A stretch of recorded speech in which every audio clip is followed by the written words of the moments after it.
Selamat siang. Hari ini saya akan menjelaskan apa hubungan antara imunitas tubuh manusia dengan virus. Imunitas adalah mekanisme tubuh manusia untuk melawan dan memusnahkan benda asing yang masuk ke dalam tubuh manusia. Benda asing tersebut bisa berupa bakteri, virus, organ transplantasi, dan lain-lain. Apabila suatu sel atau jaringan seperti bakteri atau organ tubuh yang ditransplantasikan ke dalam tubuh seseorang, maka tubuh orang tersebut akan menolaknya karena benda asing tersebut dianggap bukan sebagai bagian dari jaringan tubuh mereka. Benda asing tersebut dianggap sebagai pendatang atau invader yang harus diusir.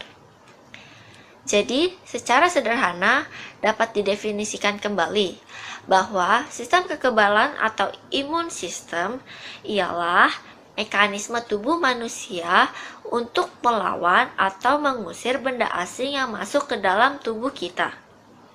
Pertama-tama, memory cells berupaya mengenal benda asing yang masuk dan disimpan dalam ingatan sel memori ini. Ini disebut dengan reaksi imunitas primer.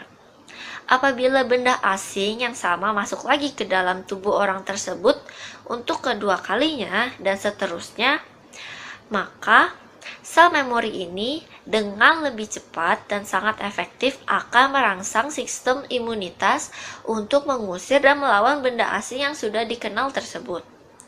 Reaksi tubuh akan lebih cepat dan lebih efektif dibandingkan dengan reaksi saat perjumpaan untuk pertama kalinya dengan benda asing tersebut.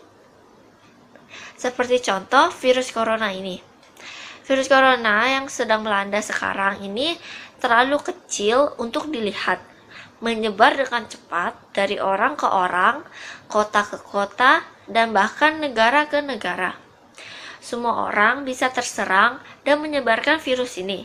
Ketika orang terinfeksi dengan corona ini, bernafas, berbicara, batuk, ataupun bersin, pasti kita mengeluarkan miliaran virus melalui udara, tanah, dan semua benda yang ada di sekitarnya. Untuk itu, kita perlu melakukan beberapa langkah agar terhindar dari virus ini. Seperti misalnya, kita baru saja membeli beberapa kebutuhan dari luar. Ketika sampai di rumah, kita bisa langsung menyemprotkan barang yang kita beli atau bawa dengan disinfektan. Lalu, cuci tangan dan cuci masker yang kita gunakan, atau buang jika masker tersebut hanya sekali pakai. Lalu, kita bisa lanjutkan dengan mandi. Sekian yang bisa saya sampaikan. Maaf jika ada kesalahan dan kekurangan. Terima kasih.